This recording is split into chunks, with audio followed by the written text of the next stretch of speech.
The company started in '99 as a web design company, actually, and we were doing client work for hire, redesigning people's sites, and we started getting really busy. In about 2000, let's see, 2002, 2003, we needed a better way to manage our client projects, and so because we were shooting things back and forth via email, which is what people typically do, and we said, we looked around some software that existed, and we weren't really happy with what we saw, so we decided to build our own product internally to use with our clients to share designs and ideas online with people. And it worked out pretty well, and we said, hey, maybe there's a business here. Maybe we can, if we need this thing, someone else needs it. And that was that's sort of the thing that 37 Signals is all about, that we build stuff for ourselves, and we recognize that if we need it, other people probably need it too. And so since then, we've launched 6 different products, we wrote a book, and we've done a variety of other things, all based on the things that we need or we want for ourselves, realizing that we're not special and other people would like it too.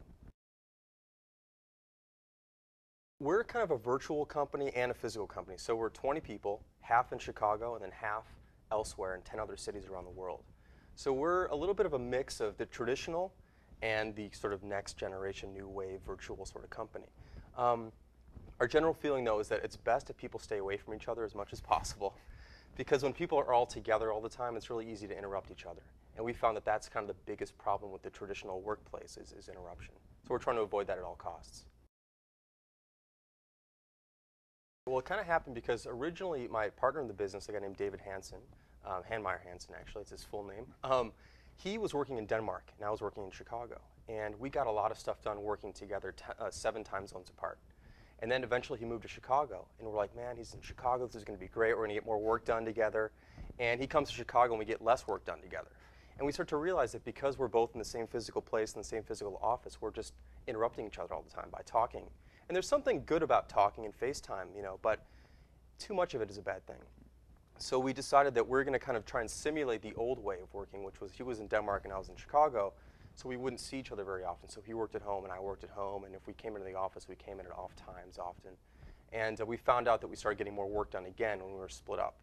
And so we've sort of carried that throughout the business now that we try and stay away from each other as much as we can. We have a physical office. We just built a new office, and I can talk about that a little bit, because we try to take this philosophy and build it into a physical space. But most of the time, we don't talk to each other. We communicate over the web using our products or email or a variety of other tools you can use. And then when you do that, someone can hide the thing when they don't want to be bothered. But you can't stop someone from calling your name across the room or pulling you into a meeting or something like that. That's hard to stop. But if you communicate virtually through Basecamp or instant messaging or email, it's easy for you to hide that and then get back to it later when you're free. So then you decide when you want to be in communication with somebody else instead of someone else deciding when they want you to talk to them.